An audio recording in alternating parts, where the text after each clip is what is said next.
Super star ఎవరిదో cinema చాలా భారీ ప్రచారంతో విడుదలైన తర్వాత ఒక్కసారిగా ఫ్లాప్ అయితే ఎలా ఉంటుందో, లేకపోతే బ్రహ్మాండంగా బంతులో పరుగులు తీస్తాడనుకున్నటువంటి ఒక ఆటగాడు ఉన్న పలాన డకౌట్ అయితే ఎలా ఉంటుందో అలా అనిపిస్తుంది ఈరోజు ఒక ఇంటర్వ్యూ చూస్తే.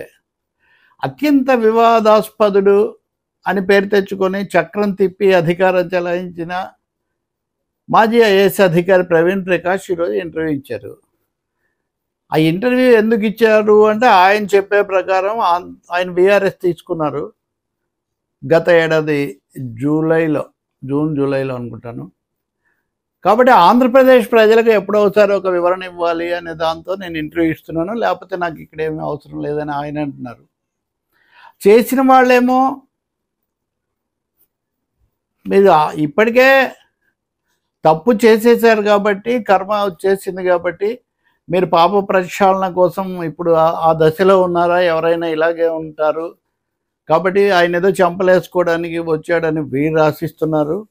ఈ క్రమంలో ఆ ఇంటర్వ్యూ చాలా ఆసక్తికరంగా వన్ అప్ మ్యాన్షిప్ అంటారే, అంటే ఆ మాజీ ఐఏఎస్ ఏమో చాలా జాగ్రత్తగా తప్పు పరిశీలన, ఇంట్రాస్పెక్షను, పెద్దల దగ్గరికి వెళ్ళడం ఇలాంటి అన్ని మాటలు మాట్లాడుతున్నారు. కానీ నేను పొరపాటు చేశాను అనే మాట ఆయన ఏం చెప్పడం లేదు.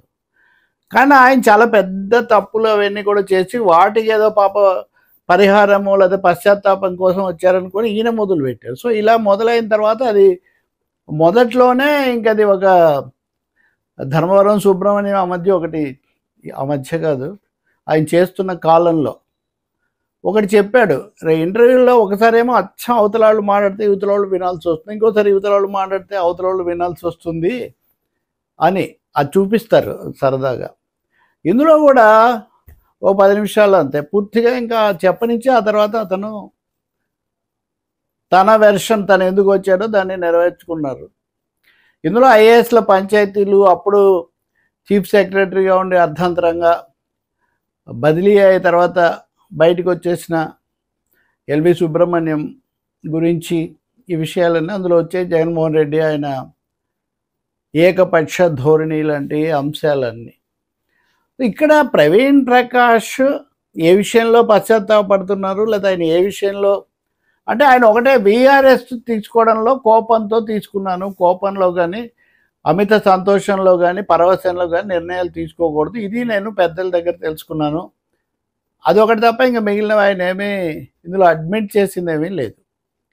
ఎల్వి సుబ్రహ్మణ్యాన్ని ప్రధాన కార్యదర్శిగా, ప్రభుత్వ ప్రధాన కార్యదర్శి చీఫ్ సెక్రటరీగా ఉన్న ఎల్వి సుబ్రహ్మణ్యంను హోదారీత్యా అంతకంటే తక్కువలో ఉన్నటువంటి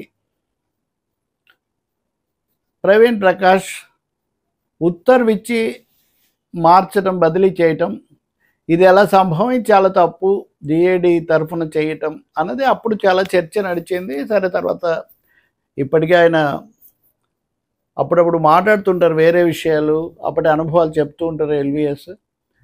దాని మీద ప్రవీణ్ ప్రకాష్ అలా గట్టిగా అందులో ఏమీ అనౌచిత్యం లేదు, నిజానికి పాఠశాలల మరమ్మతులకు సంబంధించిన భారీ పథకం అమలు కోసం అప్పుడు ఆ రాజశేఖర్ అనే ఒక అధికారికి బాధ్యతలు పెంచడం కోసం ముఖ్యమంత్రి మా అందరితో చర్చించిన తర్వాత ఒక నిర్ణయం తీసుకుంటే దానికి సంబంధించి ఉత్తర్వు ఇవ్వడానికి ఎల్వి గారు అంగీకరించకపోవడం వల్ల అక్కడ ఇది వచ్చింది. పోనీ ఆ తర్వాత ఆ విషయమైన ఆయన ముఖ్యమంత్రితో మాట్లాడారంటే ఆయన ఏం మాట్లాడలేదు.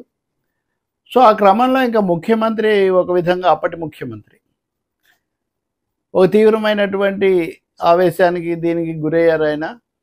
ఇంకా నేను ఎందుకు అసలు రాజీనామా చేయటం అనే స్థితి వచ్చింది అది. సో అలాంటి సమయంలో ఇంకా మా సహజంగా క్యాబినెట్ సిస్టంలో పార్లమెంటరీ డెమోక్రసీలో ముఖ్యమంత్రి ప్రధానమంత్రి వేయడం మాటే అంతిమం కాబట్టి వాళ్ళ నిర్ణయం ప్రకారం మార్చటం అన్నది సరైందే. అక్కడ పంతానికి పోయింది ఎల్వి తప్ప జగన్ కాదు.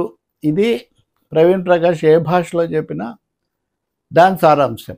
అయితే మీరు పై అధికారిని మీరు ఎలా బదిలీ చేస్తారు లేదా ఆ స్థానం నుంచి తప్పిస్తారు అంటే ఎప్పుడైనా ముఖ్యమంత్రి సంతకం చేయరు కదా, ఉత్తర్వులు ముఖ్యమంత్రి పేరుతో రావు కదా. అవి తప్పకుండా ఇంకో ఆ శాఖ అధికారి లేకపోతే సెక్షన్ ఆఫీసరు కేంద్రంలో అయితే, లేకపోతే సీఎంఓకి సంబంధించిన కార్యదర్శి ఎవరో ఒకరు చేస్తారు కదా. కాబట్టి ఆ విధంగా నేను చేయాల్సి వచ్చింది, చేశాను. అంటే ఫర్ చీఫ్ మినిస్టర్ అని చేయాలి కదా అనేది ఇక్కడ ప్రశ్న. ఫర్ చీఫ్ మినిస్టర్ అని సాధారణంగా చెయ్యరు. కొన్ని సందర్భాల్లో it has the sanction of sons authority అని ఉంటుంది. కొన్నిసార్లు అది కూడా ఉండదు. ఎందుకంటే నిబంధనల రీత్యా వాళ్ళకి ఆ పదవి ఆ బాధ్యతలో ఉన్నప్పుడు వాళ్ళు they are authorized to do. వాళ్ళు చేశారంటే ఆ పైనుంచి శాంక్షన్ ఉంది అని అర్థం. ఫర్ ది చీఫ్ మినిస్టర్ అని సంతకాలు పెట్టడం చాలా అరుదు.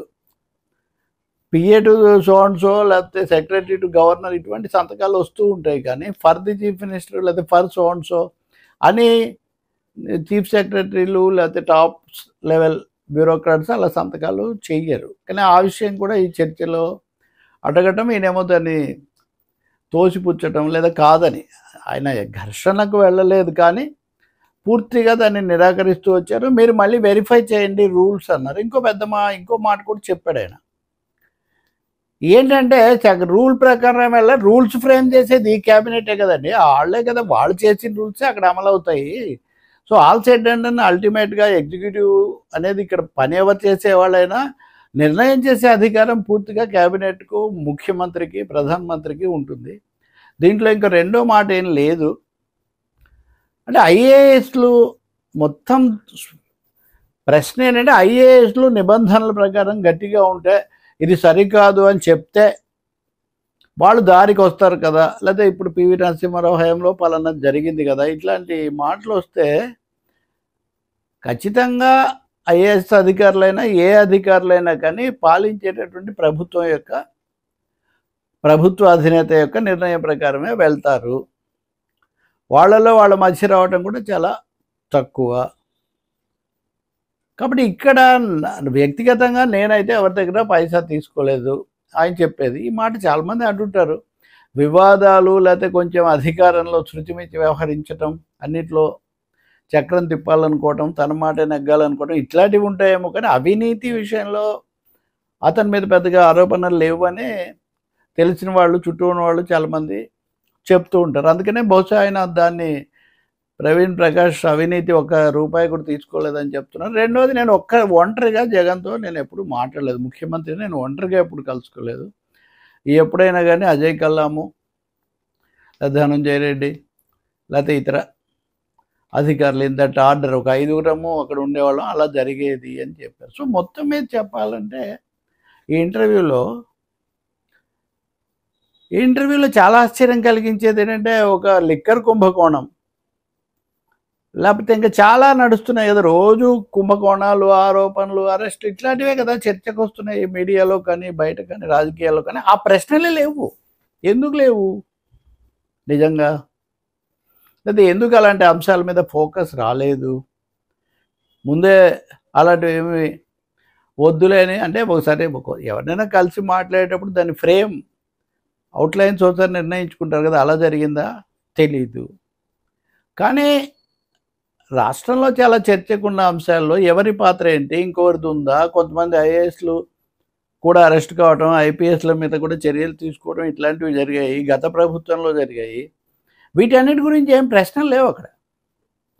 ఐఏఎస్లు, ప్రభుత్వాలు ఐఏఎస్లు అదుపు చేయగలుగుతారా లేదా అంటే, ఇక్కడ ఒక మాట ఏంటంటే ఐఏఎస్లు లేదా ఐపీఎస్లు కూడా అనుకుందాం, వాళ్ళు చాలా అతీతంగా ఉన్నట్టు, వాళ్ళు ఏదో మిగతా వాళ్ళని సరి చేయాలి అన్న ఒక ధోరణి. ఇది ఎంతవరకు సరైంది అనేది కూడా ఒక ప్రశ్న.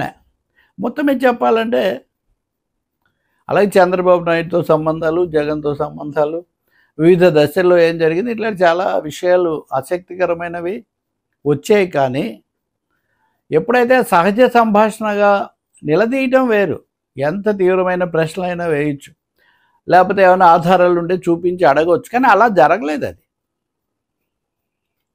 మొత్తం మీద చెప్పాలంటే చెప్పాడు ఆయన ఏదో ఒక సందర్భంలో, ఇంతకు నా 6 మార్కులు 8 మార్కులు వస్తే చాలు, నాకు ఇంకా పూర్తి మార్కులు వచ్చాయి, అయినా కానీ నాకు రావాల్సినంత పదోన్నతి రాలేదు కాబట్టి అసంతృప్తిగా ఉండింది, దాంతోనే నేను నిష్క్రమించాను కూడా అని కూడా చెప్పుకుంటూ వచ్చారు. ఇంకోటి కూడా అన్నారు, ఎల్వి మీద అదే పెద్ద ఆరోపణ,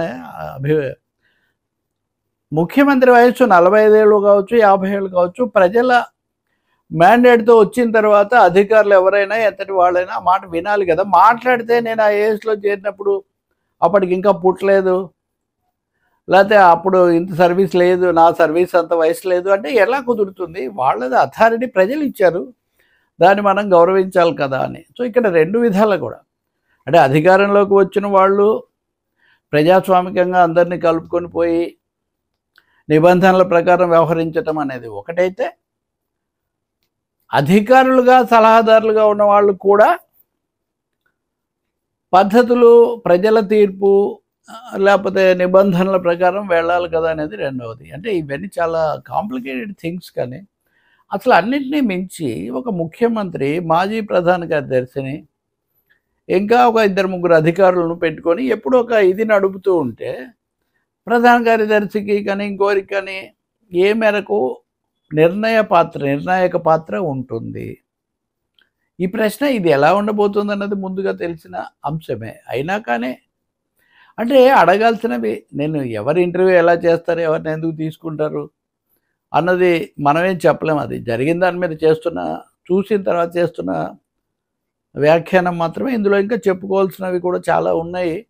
అలాగే మన వ్యవస్థలు ఎలా నడుస్తున్నాయి అన్నది కూడా కనిపిస్తుంది. ఇంకోసారి మరిన్ని దీనికి సంబంధించిన కొన్ని అంశాలు మాట్లాడుకోవచ్చు. కానీ ఎన్ని వివాదాలు, ఎన్ని వార్తలు, పతాక శీర్షికలు, ప్రైమ్ టైం డిబేట్లు పెట్టిన తర్వాత ఆ టాపిక్స్ ఏవి దీంట్లో రాకుండా ఇంకా దేన్ని ప్రధానంగా సంకేతం ఇచ్చినట్టు దీని ద్వారా అనే ప్రశ్న మటుకు మిగిలింది. మూడవది, దాని మీద ముందుగా జరగాల్సిన కసరత్తు, నిబంధనలు, అలాగే పరిణామాల యొక్క ముందు వెనకలు, ఇవన్నీ పూర్తిగా పరిశీలించిన తర్వాత ఈ చర్చ జరిగిందా అన్నది కూడా సందేహం కలిగిస్తుంది. ఇంకా చాలా ఉన్నాయి. కానీ ఏదో ప్రత్యేకించి ఎవరినో లేకపోతే ఒక కార్యక్రమాన్నో ఒక మనిషినో ఉద్దేశించి మాట్లాడక్కర్లేదు కాబట్టి, అటువంటి అభిప్రాయం కూడా కలిగించదలుచుకోలేదు కాబట్టి మిగిలినవి మనం ఇంకోసారి పెట్టుకుందాం చర్చ.